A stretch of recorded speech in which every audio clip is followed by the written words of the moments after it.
ce mouvement de grève. 40 jours, 7 jours sur 7. On est une équipe à noyau dur qui tient le pavé, 7 jours sur 7, on est là.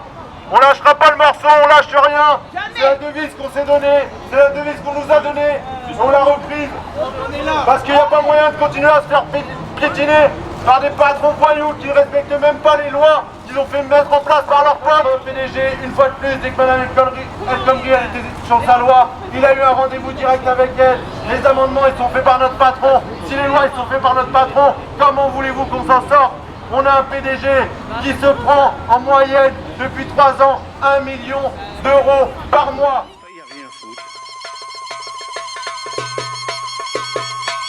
Ça jase, on a fait le hella dans le village. Que vois-je, la Gaule est envahie par les sauvages. Donc aujourd'hui, on va vous expliquer brièvement pourquoi on continue ce mouvement. Tout simplement parce que depuis que ce magasin est ouvert, on est discriminé sur les salaires par rapport aux autres FNAC sur le travail du dimanche. C'est totalement anormal. Ils ont des compensations qu'on n'a pas. On nous a jamais expliqué pourquoi. Il y a aussi d'autres choses sur le travail du dimanche.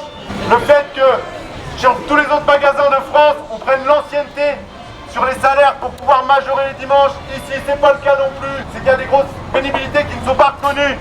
En plus de travailler de nuit, en plus de travailler le dimanche, on a des horaires en dents de scie, avec des plannings sur 3 semaines, avec des plannings tournants. Ce qui fait que un jour on fait le matin, un jour on fait le midi, le lendemain on fait le soir, après on refait le midi, et c'est comme ça, semaine par semaine, en planning tournant, on n'a pas de jour fixe.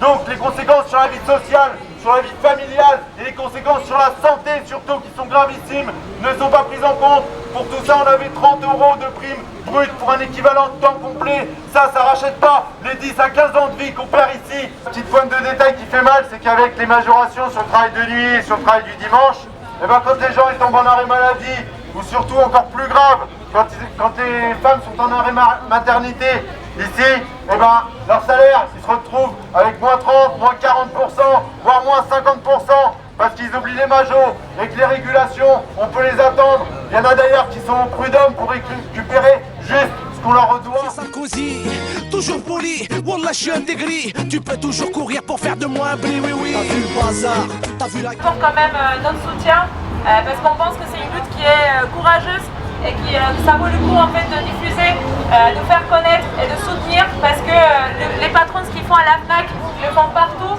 Ça s'appelle diviser pour mieux régner, diviser, faire qu'il y ait des travailleurs de première zone, de seconde zone, qui sont payés moins. À la SNCF c'est pareil, on a des travailleurs qui sont en statut, il y a des travailleurs qui sont contractuels comme moi, qui ont des contrats qui sont pas au même niveau que les autres.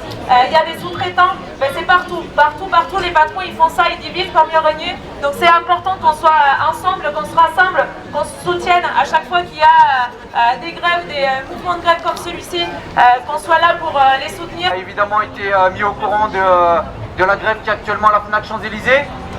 Non seulement leur grève elle est exemplaire, parce que leurs revendications elles sont légitimes, l'attitude de leur direction elle est totalement scandaleuse. Je pense que l'information elle a circulé, mais cette grève qui à la base était une grève qui était sur des week-ends a basculé en reconductible le jour où la direction de la FNAC a décidé d'envoyer une vingtaine de vigiles, tout un service de sécurité et des cadres de la FNAC pour essayer de défoncer leur piquet de grève et leur retirer leur banderole.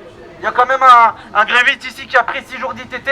C'est suite justement à ces événements-là que la grève reconductible elle a démarré. Qu'est-ce qu'espérait évidemment la direction de la FNAC? Elle espérait qu'elle allait les décourager, les démoraliser. Et c'est exactement l'inverse qui s'est passé, puisque au-delà de les intimider, ça a surtout permis que cette grève justement elle devienne une grève reconductible. Y'a madame, alors grande dame, t'as vu la gueule du patrimoine, t'as vu le bazar. C'est ça qui craignent en fait, qu'on se rejoigne et qu'ensemble on se rende compte que c'est pas normal que ton patron égale 600 fois plus que toi en fait. C'est pas normal que toi t'aies pas des week-ends alors que lui il les a dans sa petite maison là-bas. C'est pas normal qu'il y ait une organisation du travail qui soit hyper pénible pour les salariés les plus bas, et dès que tu touches mieux, bah, ta vie elle est aussi mieux, t'as aussi tes samedis, t'as aussi tes soirées. Enfin bon, il y a plein de choses comme ça qui sont pas normales. Et c'est aussi ça qu'on dénonce, et c'est aussi ça qu'on réclame. On veut des plannings un petit peu fixes, on veut un petit peu savoir ce qu'on va faire dans 2 semaines, on veut un petit peu savoir quand on va voir nos gosses. Et voilà, et tout ça, ils aiment pas ça, et ils aiment pas qu'on se rejoigne tous comme ça, qu'on se parle, qu'on échange et que finalement on est vachement plus nombreux qu'eux et que si on s'énerve, ça va pas très bien se passer pour eux non plus.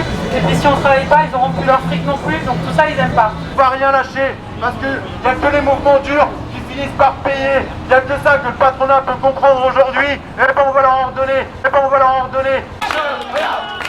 On lâche rien.